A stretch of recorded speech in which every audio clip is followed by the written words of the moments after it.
So ano nangyayari sa NPO? Can we ask the Comelec please? Mukhang may himala at halos tapos na raw lahat ng balota pero walang nakakakita dahil walang pinapapasok. Tama ba yun? Madam Chair. Yes, please. Who's that? It's Director Helen. Flores po, opo. Madam Chair, the percentage of printed ballots as of now is 66.4.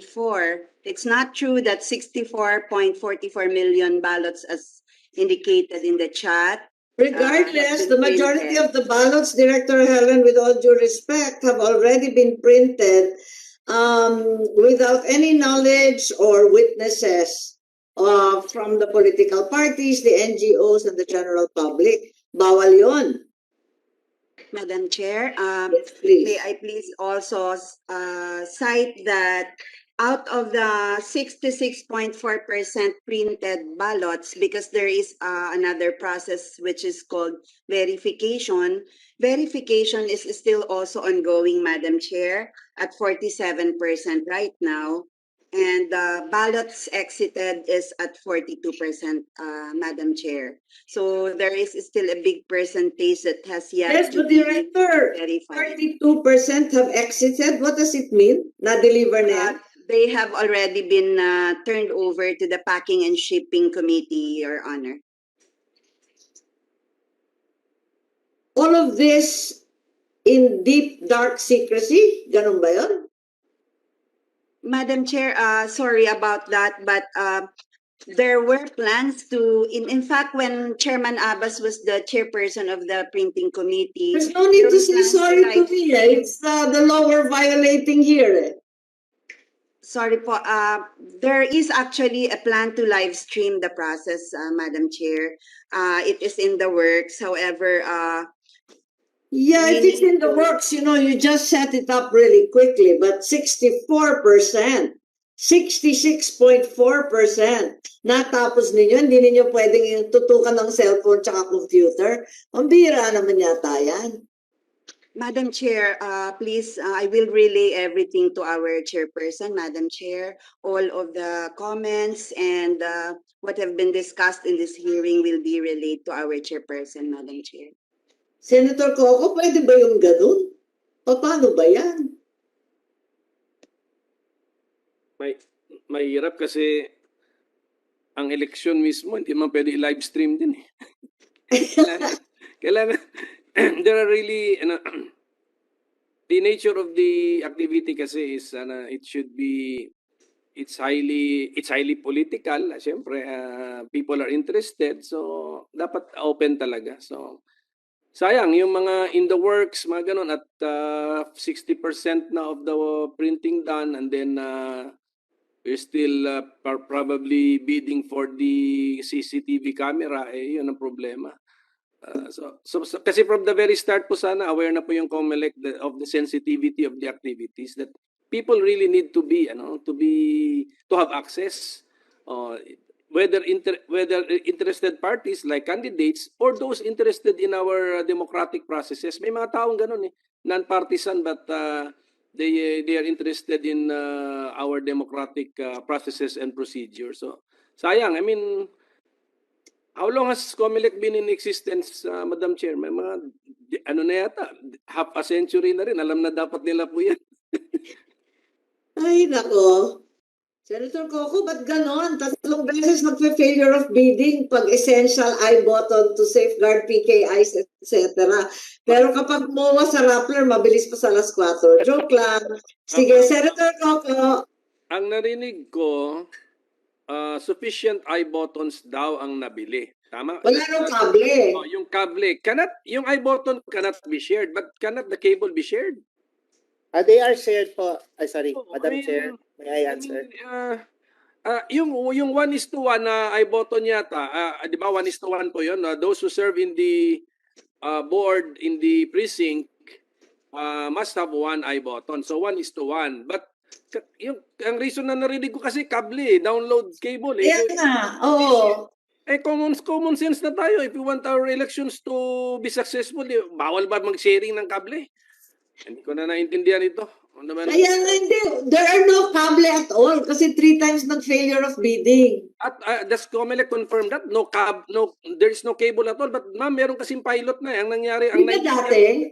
ang naintindihan ko ngayon, hindi na universal yung digital signature because selected areas na lang. Meaning to say, merong successful na may iButton at may kable na na-download niya. Merong successful areas, may areas na hindi. So, does the Comelec confirm that?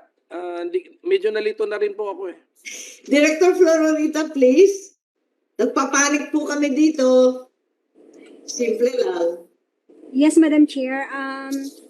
Since 2021 po, in first quarter of 2021, we already have biddings for the network adapter. Ang tawag po kasi doon sa connection is the network adapter. That will connect the iButton reader and the iButton to the laptop. Pero because po of pandemic, yung mga supplier po, hindi sila nag-join during bidding. So we already had 3 failures of bidding na nga po. Actually po, because we cannot get the 2,000 lang naman po ang kailangan namin. Because we cannot get the 2,000, we decrease that into kahit nga po mga na lang, 1,000 and then naging 200 na nga lang po. But still po, hindi kami makabili because based on the supplier, they can only deliver on December. Tapos na po yung election. So 200 pieces and they can't deliver? Sure Yes. tayo? they cannot deliver na raw Complicated yung cabling yan.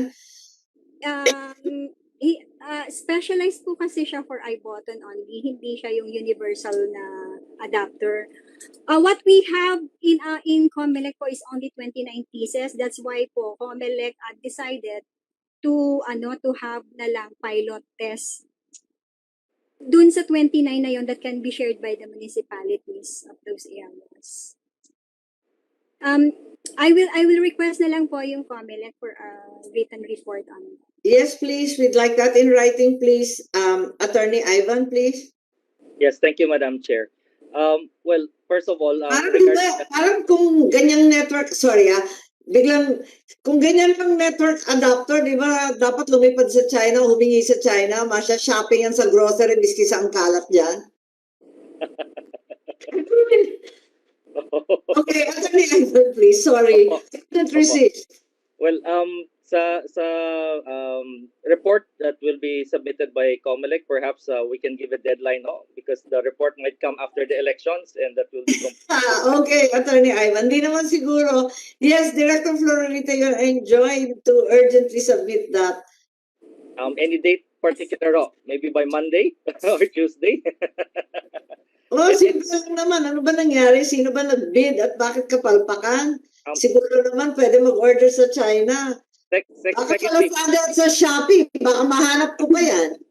Secondly, Madam Chair, the PKI system of the ICT can actually be deployed directly to the VCM without using the iButtons. Okay. So it can be loaded That's true. directly. Pwede naman direct. Well, yung iButton is just additional, di ba? Then you can forgo using the iButton and have the teachers input their digital signature directly on the input screen of the VCM. Ayun pala, so that it's no longer selective given that you only have 29 pieces of cable. Yes, then it can be done in all because the iButton is just an extra hardware to load the digital signature. But if it's loaded directly to the VCM and the teachers can just key in directly through the input mechanism of the VCM, then that should suffice. Any thoughts, Director Flororita? You don't need to commit. This is possible, correct? We have to look at it pa po because as of now we already have from Mindanao to Region 4 configured. Yun po kasing strategy on putting it in the system. That will be on the configuration. So malapit na po kaming matapos sa configuration. and everything is tested na.